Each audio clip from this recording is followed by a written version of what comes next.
Hã? Não? Eles aconselharam nós deixar ele no quarto. Chucro, né?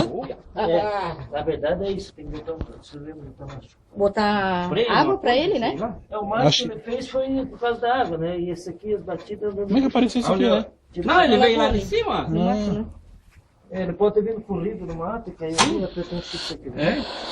Um viadinho de 4 patas. O que a gente tem que fazer... Porque o viado, só pra vocês saberem uma coisa, se ele ficar assim estressado muito tempo, ele morre. Ele falou... Ele morre assim de... Se nós levar ele pra algum lugar, ele morre. É um bicho muito vivo. Não, Teria que soltar ele, no caso, tem de que novo. soltar. Tu botou na viatura, levou pra algum lugar, ele não chega Amarra e vivo. sai dali. Já aconteceu com nós assim várias vezes. Tu leva daqui a Pomerode, já pode chegar lá e enterrar. Já chega morto. Ah, é? Ele falou que é pra botar Porque no quarto os escuro com cachorros água. vinham na cola dele, daí ele se meteu na lagoa. E ele vem da onde aqui, esse bicho? Lá de cima, lá. Tem estrada pra ir lá pra cima, alguma coisa? Tem, dá pra ir de Toyota lá, né? Botando na nossa caminhonete? É, daí Mas leva o lá no machucado mato. dele ele veta? Não, ele aguenta. Esse O cara, o biólogo falou pra mim. É, que não não. tem problema. É adulto já esse... Ele já é meio... Esse aqui que ele veio do Bororó, acho que é pequeno. Só que nós temos que soltar logo, se ele ficar muito estressado aqui com pessoa, coisa, ele já...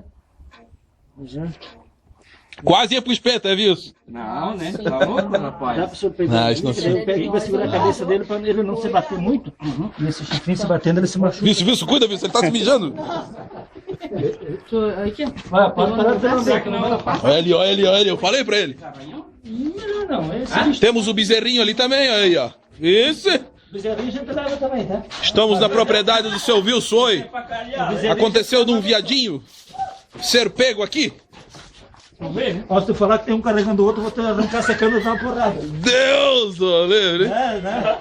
Se não falar isso, nós estamos arrancando. Onde é que ele comeu esses bichos aí? É linda, O barulho que ele faz, né? vai quebrar. Eu vou ficar já. Não, eu vou em cima aqui, segurar. Cuidado. Wilson, vai que tu leva jeito com o viadinho, Wilson. Ô, deixa depois vocês pegam? Onde é que é? Não, Oma. Não, pode Eu ir. sou de Oma. Pra cá, Eu sou de Oma. Não, melhor nós dois ir aqui em cima. Eu só segura a cabeça dele. Fechar aqui. Ele vai deixar o cabo ali. pode sair aqui, tá? Aí só. Aham. A gente combate caçador, palmeiro. Show, né, cara? Quero ver ir pro meio do interior aí, a 200 km de uma cidade. Mas hoje estão pegando pássaro, essas coisas aqui. Hoje só pássaro. Aqui à direita? É. Vai à direita, né, Wilson? Aqui é o seguinte, né, cara? Porque Tá. se nós não andar armado, cara, tem caçador aí, cara, cara. Os caras andam maquinados, cara. É mesmo, né? Eles dão um tiro na Aqui, gente. essa porteira aqui. Onde tá a porteira aqui, né, Wilson?